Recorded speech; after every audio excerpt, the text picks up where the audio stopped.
Thank you, Right Honourable Speaker. Right Honourable Speaker, this House, as the legislature, is in many respects the gatekeeper of our country. And so when there's critical matters of concern out there, they can be discussed on talk shows and so on, but Parliament is critical because this is where Ugandans are represented. Honourable Speaker, I want to draw your attention and to seek your indulgence. There is a brewing conflict in Eastern DRC.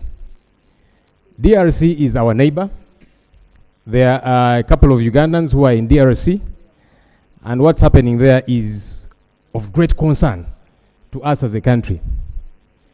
Honourable Speaker, for about 4 years, the Ugandan ambassador to DRC has not been accredited. So I actually keep wondering about our relationship with DRC, what it's like as we speak today. I'll also remind you that while Uganda waived visa fees for DRC, DRC has not returned the same favor. So it appears to me as if we have some kind of frosty relationship with DRC. And now with the ongoing conflict there, it is concerning. Maybe government needs to update us on number one, our border, what's happening around that situation. Number two, Ugandans who are held in DRC, given the conflict that's happening there. And as you know, Uganda has previously been blamed for supporting M23. Of course, government denied that, but that blame has come through. Honourable Speaker, we have our troops in DRC. You remember years ago, Uganda raided DRC. DRC took us to court, and we are still paying heavily. So given all that is happening, it's very concerning. And I thought through your chair, Honourable Speaker, government would update us because we are caught in this, because these are our neighbors, we have Ugandans across, and all the other attendant issues. I thank you, Right Honourable. Thank you. Thank you very much, Lop. A few minutes ago, I think like 20 minutes ago, I was on call with the Minister of State for Regional Cooperation, Honourable John Murimba, and he was asking for space on the order paper to bring a statement to update us on the happenings in DRC, especially with the burning of our embassy today. Yes, our embassy this afternoon was burnt, is on fire. So I've told him that he should get back to me in the evening when the statement is ready. We can accommodate him tomorrow, okay, as the first item, and then we go to the BFP. But government already has moved requesting for space on the order paper.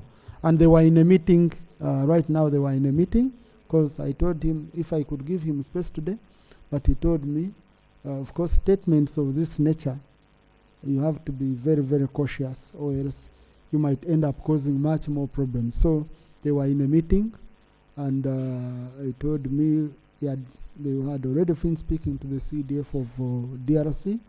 Then they were consulting other people to finalize on a statement which can come here. So I request that we do tomorrow, we give him space, since it was his initiative. Thank you, Mr. Speaker.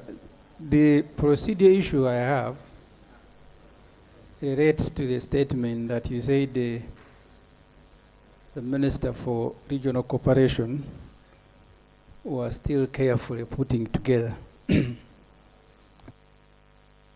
Mr. Speaker, you know, we have invested money in doing roads linking us to Eastern DRC.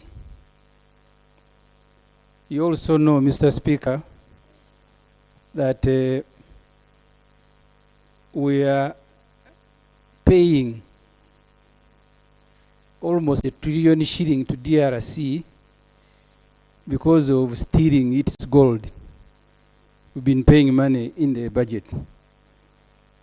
I am only requesting, if you may find the pleasure, Mr. Speaker, in asking the Minister for Regional Cooperation to update us on especially the investment we have made, which makes sense especially trade. And then finally, Mr. Speaker, the banning of our embassy, as you say, the minister will explain.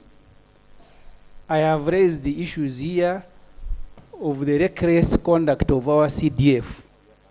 The other day he spoke in defense of, in support of M23, and we nearly got chased from Congo, our military who is fighting there. Can you, Mr. Speaker, also ask defense to come here and explain? Because these things were bound to happen. When you're talking about it, some MPs thought we were joking. The way he was mocking Congo. The reckless nature of the CDF, the trouble that it has started causing Uganda, because that banning of our embassy is partly because of his tongue. Can you, Mr. Speaker, procedurally ask defense to come here and explain if now they have contained his tongue? Because sooner than later you'll have a problem either with Khartoum, with Ethiopia. The other it was Kenya. Now they are banning our embassies our embassy in Congo. Yeah, thank you, Honorable. To begin with, tomorrow we are getting a statement, and I can see your submission was more or less debating the statement which we're expecting tomorrow. So let's first get a statement tomorrow, okay? Then if there are any clarifications from government, they'll be made here. They'll be made. Number two, really, I think it will be unfair for me to ask the Minister of Foreign Affairs to come and update government on roads we are doing in DRC, on payments, when these roads and their funding was approved by us as Parliament, and there is a sectoral committee in charge.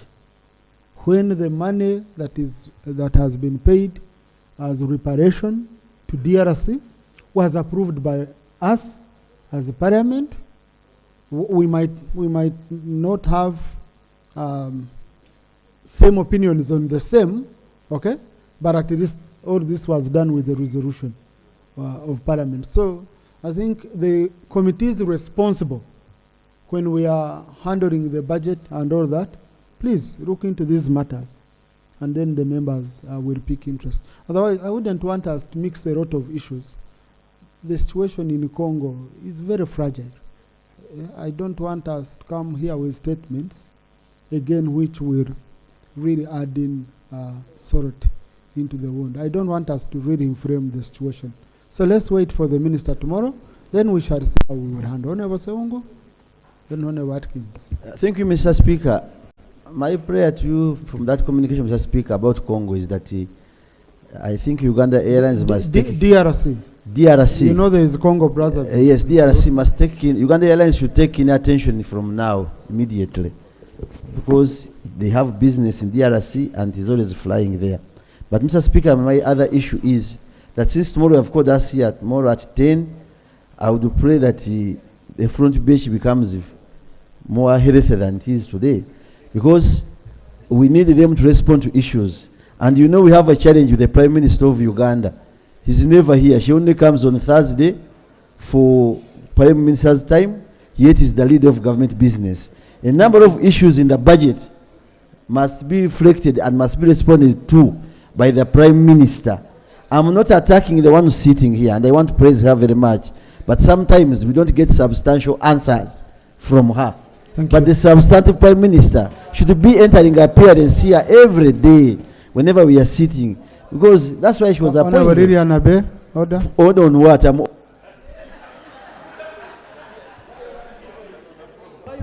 Right, Honorable Speaker. Is it in order for Honorable Sewungu to allude that the office of the Prime Minister is not represented? Because there's no single day that this House has been on without a representation from the office of the Prime Minister. Is Honorable Sewungu in order, right, Honorable Speaker? Thank you. Honorable colleagues, I received a notice from the Right Honorable Prime Minister informing me she's in Tanzania on official duty representing government. That's why she's not here. But she has been giving us time. And really, when she comes, she gives us enough time. And she, even Thursdays, the time she gives us on Thursdays is valuable time. You know, it's very, very important time. And tomorrow I request In fact, I'll be shocked to find there is a minister which is not represented when we are discussing their budget. I don't know how they will be wanting to operate. So I hope we come in so that the Minister of Finance doesn't carry the burden alone. Government Chief Whip, Right Honorable Prime Minister, Head of Government Business, ensure each ministry tomorrow is represented at 10 so that we can kick off business well. Finally, Honorable Kasese. Thank you, Mr. Speaker. I raise on the value system of I am my sister's keeper, I am my brother's keeper. Mr. Speaker, sir, for those that probably don't know the history of the people that live in Kasese as a community, our great fathers migrated, born and migrated and came to Uganda. So naturally, we are, by extension and by tradition, Congolese, because that's where our great parents came from. Now, under the value system, I am my sister's keeper and I am my brother's keeper.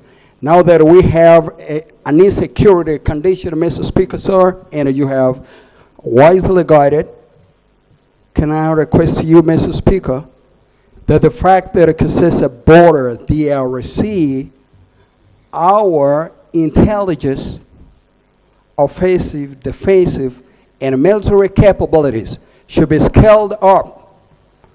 This country, Mr. Speaker, has not recovered from the shock of our lives. 42 Ugandan citizens, students, in a boarding school in a pondry, burned to death. Mr. Speaker, sir, I ask that our intelligence, strategic, offensive, and defensive and sustainability capabilities within the military be scaled up along the border, including Bundabujo, Mr. Speaker, so that our citizens are catered for in terms of security and safety. Thank you, Mr. Speaker. Thank you. That's for noting, for government to note and take seriously from the MP of the affected area. Honorable Chinshaba Patience. Thank you, Right Honorable Speaker, for giving me this opportunity. I rise on the matter of urgent public importance as of our rule of procedure of 54. Right Honorable Speaker, yesterday early in the morning, a motor accident occurred transporting tourists of American nationalists who were turning from Wind Impenetrable National Park. This accident occurred at Kakuriju Munyaga Bridge, 13 kilometers from Wind Impenetrable National Park, leaving 1 tourist dead and 2 fatally wounded, including their driver. Right Honorable Speaker, on the same stretch where the incident occurred, 6 kilometers, there is Ishasha Bridge. Anytime this bridge will cave in. Right Honorable Speaker, this is not good for the Uganda. On the same stretch, all the roads is in bad state. The loss of our lives of tourists sends a bad signal to the international community, which negatively impacts this country. My prayer is, Right Honorable Speaker, this same road was earmarked by the President in his manifesto of 2021 to 2026, but the roadwork has not commenced. And you know very well that Kanungu is a tourist destination. We have 2 national parks, Queen Elizabeth National Park and Bwindi Impenetrable National Park. Right Honorable Speaker, I beg that this government and this parliament work hand in hand to make sure that our roads are worked on, so that this road, Kanyantorogo, Buhoma, Butogota, the road is expedited. Otherwise, we'll keep getting this kind of incidences. Thank you, Right Honorable Speaker. Thank you, Honorable Minister for Works.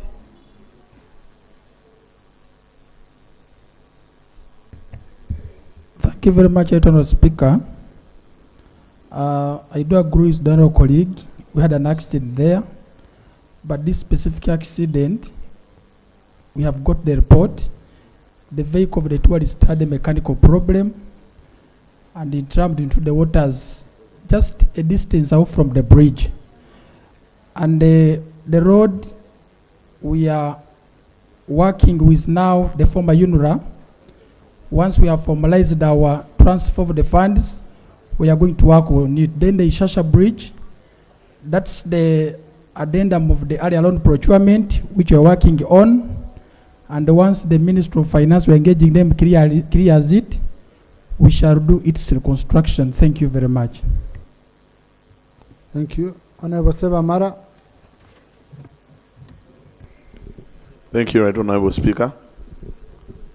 Right Honorable Speaker, you very well know we had instances of insecurity in Masaka district. Shortly after the elections, we had the pangas and very many other things.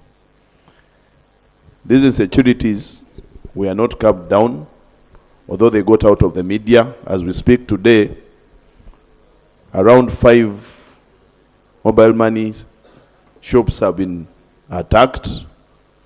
We have had 2 deaths, and there is a lot of theft and insecurity in Masaka district. I have tried to engage the Minister of Internal Affairs, I've tried to engage the DPC and the police about these issues, but they continue to say that they don't have transport and their motorcycles are out of order. I'm now praying, Right Honorable Speaker, that a vehicle is given to Masaka district for the police. We have had fires, there is no fire brigade. We are just in a array. I only request that government can provide transportation for the police of Masaka district. Thank you. Thank you. Right Honorable.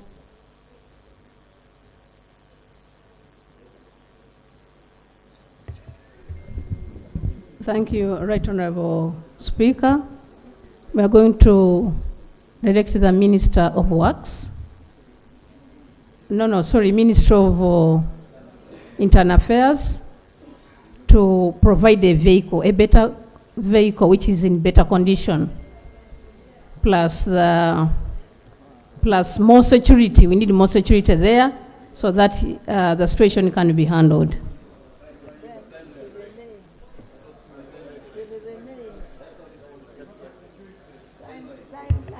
I'm going to engage him as soon as possible after this meeting. Thank you, and please be in touch with Honorable Seva Mara. Honorable Susan Mugabi. Thank you very much, Right Honorable Speaker, for giving me this opportunity to speak as the Shadow Minister for Fisheries. Right Honorable Speaker, yesterday a boat capsized with about 15 people on Lake Victoria in waters between Buvuma and Mayuge.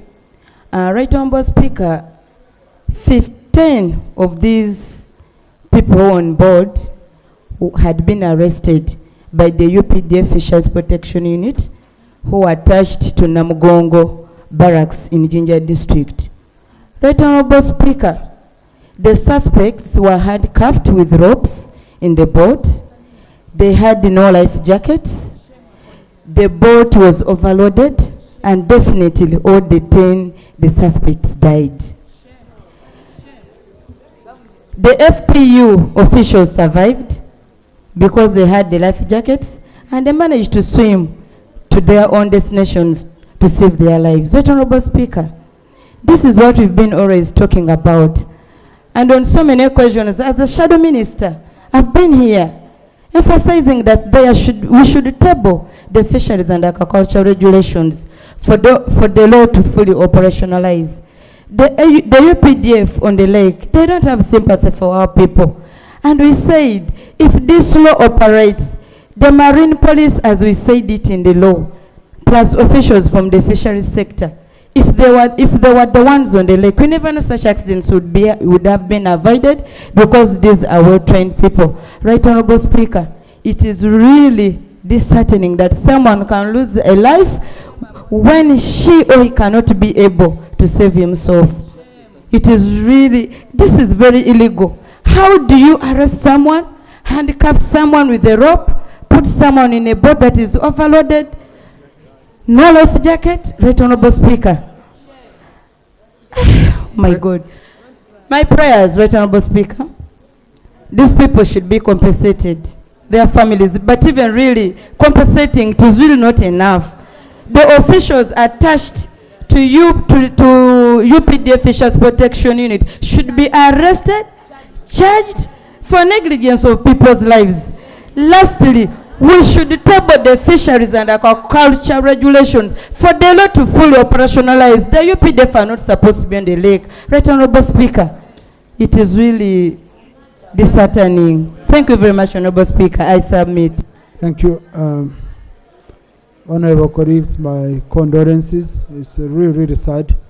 The Honorable Migade had come to me on the same, and he said he wanted to add on something. Thank you very much, Right Honorable.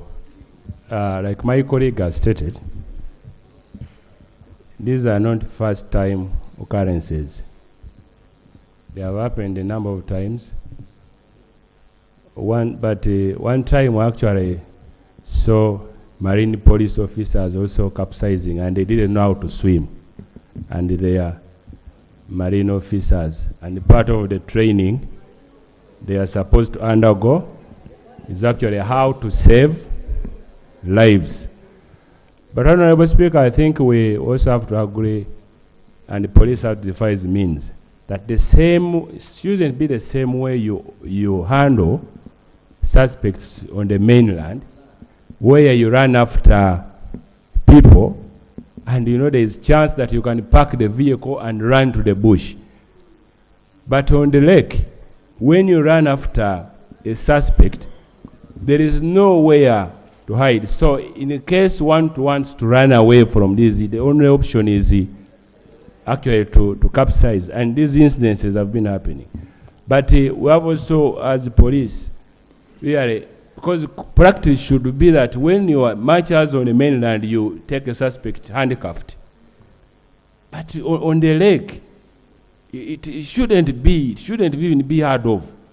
And so, Honorable Speaker, we need the serious action on the officers, and this action should be communicated to this House, because previously they have reported we have taken action, and we find the same people transferred from police posts where they are known to where they are known. So this time we need serious action in this House. And lastly, Right Honorable Speaker, it should now be common practice that as these people arrest officers, they should only arrest suspects in line with the life jackets they have in their boat.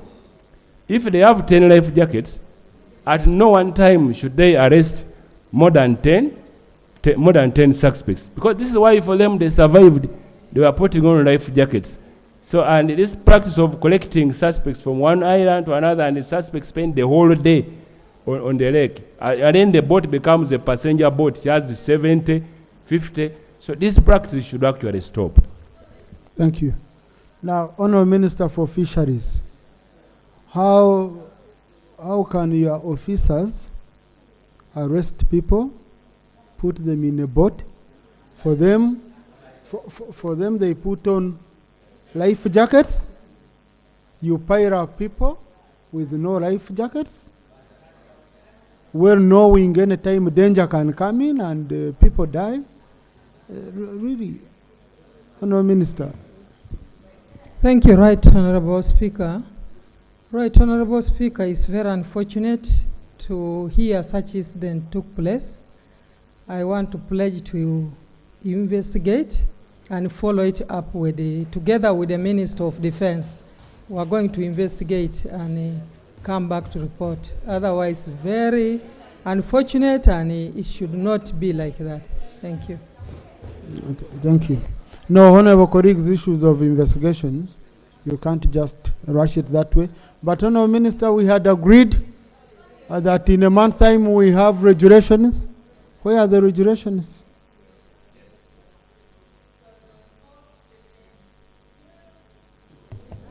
Right Honorable Speaker, I have been on the neck of technical team, and I'm happy that after that day in the house, you still called us and you met us, and you met me together with some of the technical team.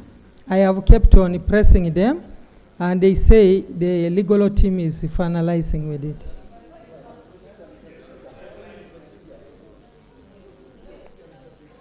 Right Honourable Prime Minister, why should we beg for regulations? Yet it's clearly a requirement under the law. Can we assign this to you? The issue of regulations for the aquaculture, fisheries and aquaculture. Right Honorable Speaker, one, I want to say that condolences to the bereaved families, those who have lost their loved ones, and like he has said, it is not the proper way to handle our people like that. Right Honorable Speaker, Minister of Agriculture in charge of fisheries should bring for us the regulations in a week's time. Thank you. Thank you. Honorable Agasha Juliet. Thank you, Right Honorable Speaker. I'm raising on the matter of national importance about the hailstorm that struck some villages in Katenga sub-county, Mitoma district. On Sunday of 19th January this year, some parishes of Katenga, that includes Igambiro, and some villages in Karire and Sazinga in Rukarugwe sub-county were seriously destroyed by the hailstorm. Previously, some other villages, Right Honorable Speaker, in Kanyabwanga and Ruhe sub-counties were also affected, but that was the time when we were here, when we were not here, when we were in recess, and I didn't realize the matter. We have the detailed report from the district, and my prayer is that the affected residents get supplies of beans and posho, and some churches were distracted. Also, I request for some iron sheets. Thank you so much, Right Honorable Speaker. Thank you, Minister for Disaster Preparedness.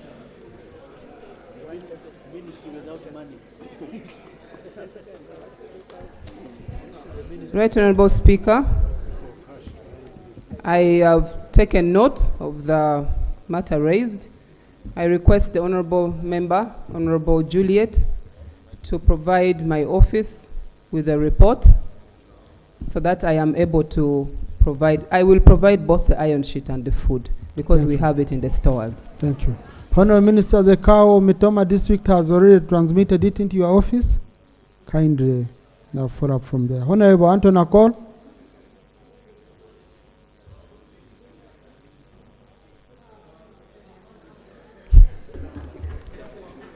Right Honorable Speaker, Right Honorable Speaker, I call for your protection. You don't need one. Your size protects you, Honorable.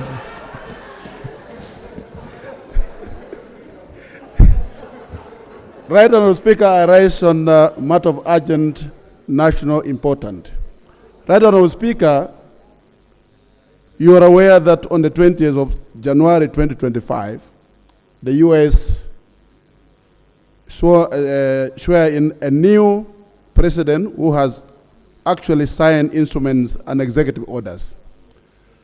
And you're also aware that many members have raised concern that this is really affecting Uganda as a country, especially in the areas of malaria, in the area of HIV protection and treatment, in the area of tuberculosis. And Right Honorable Speaker, a large number of Ugandans are on ARV, and leave alone that, malaria is #1 killer in the country. Right Honorable Speaker, we are all candidates of either malaria or you are going to be a candidate of ARV or any other. I mean, you can't predict. So, Right Honorable Speaker, my concern right now is that the Ministry of Health and actually the Ministry of Finance should look for a way of mitigating this gap that is created by these executive orders that are signed. But at the same time, my prayer is the Ministry of Foreign Affairs should have a way of negotiating for the country. Otherwise, as a country, we are going to be affected, and many Ugandans will die with this approach that has been taken by the new president of the U.S. I beg to move. Thank you. Thank you. Thank you. I think what is very, very important, because this is a sovereign right of the U.S., whether to give or not. I think what is very important is, what is very important is our readiness to plug the hole. Okay? It would be, I wouldn't want this issue to come and take much of our time here. No, let's have it at that. Let's have it at that. So I think, Honourable Minister, our readiness to come and fill the gap that would be created by the withdrawal of this aid. Minister for Finance is not here. I think let's handle this issue when we are handling the BFP, isn't it? Because we shall be. No. I know the two people I'm not saying. I don't want us to escalate this. No, this one, let it be at this. No, let it be at this, okay? Let it be at this level. Issues, I don't want us to start here, issues either supporting the U.S. for withdrawing aid or attacking it or what, no. Honorable colleagues, in the public gallery this afternoon, we have a delegation from Marera, Archdeaconry Church of Uganda, under the Diocese of Kumi. They are represented by Honorable Ikoja John Bosco and Right Honorable Anita Mong. They've come to observe proceedings of this House. Please join me in welcoming them.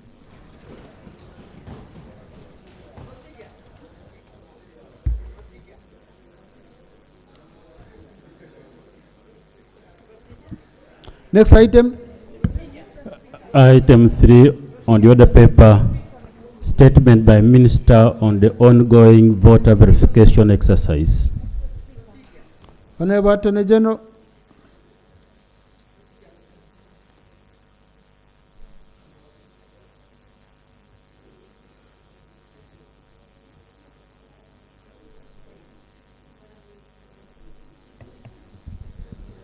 Thank you, Right Honourable Speaker. Right Honourable Speaker and colleagues, I was asked to, the leader of opposition raised the issues regarding the ongoing voter verification exercise, and I was asked to prepare and present a response. Right Honourable Speaker, on Monday 20th January 2025, the Electoral Commission commenced the exercise of the general update of the National Voter Register. The purpose of the update exercise is to enable eligible Ugandan citizens of 18 years and above who are not registered as voters to do so.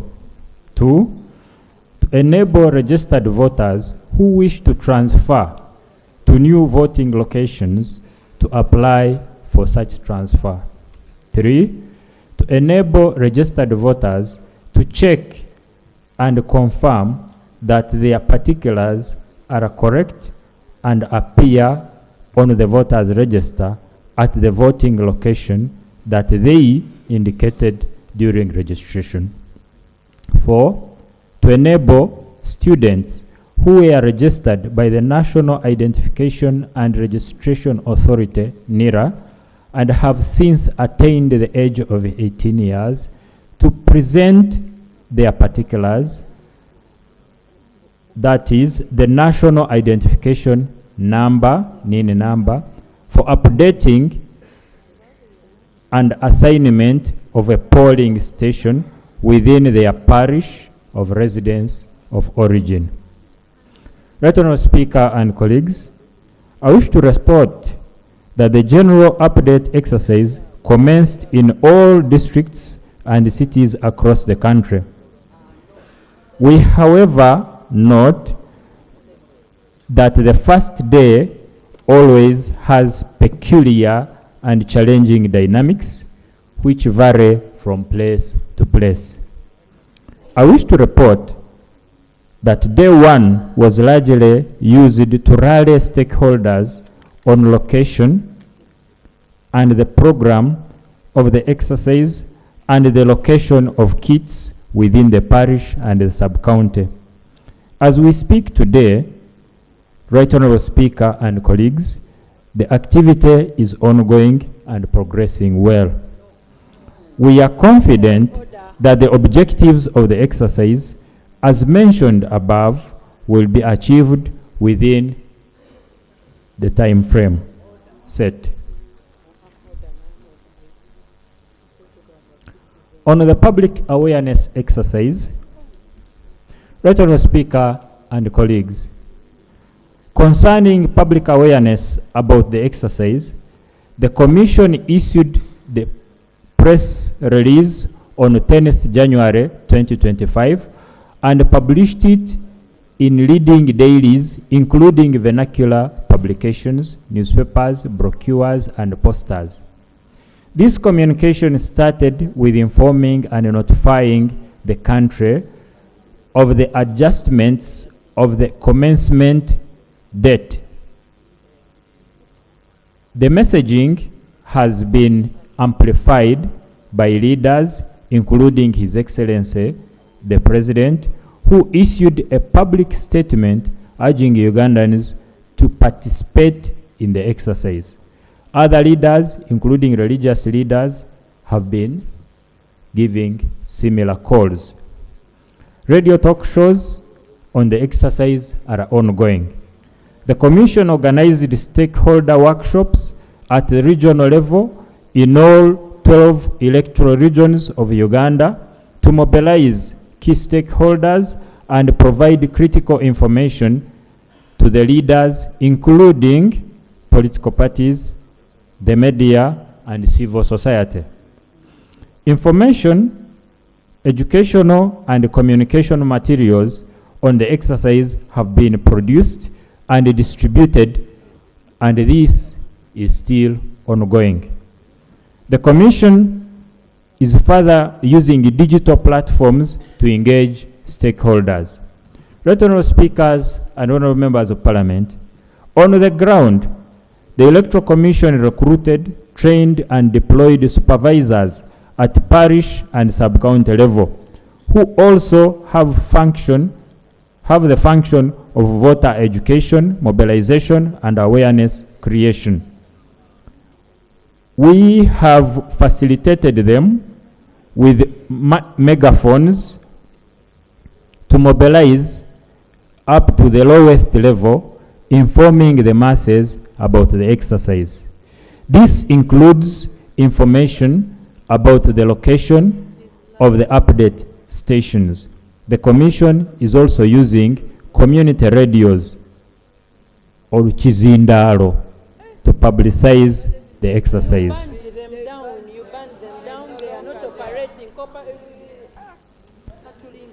Regarding awareness of the exercise by LOC1 and LOC2 chairpersons and leaders, the Commission and stakeholders workshops held countrywide.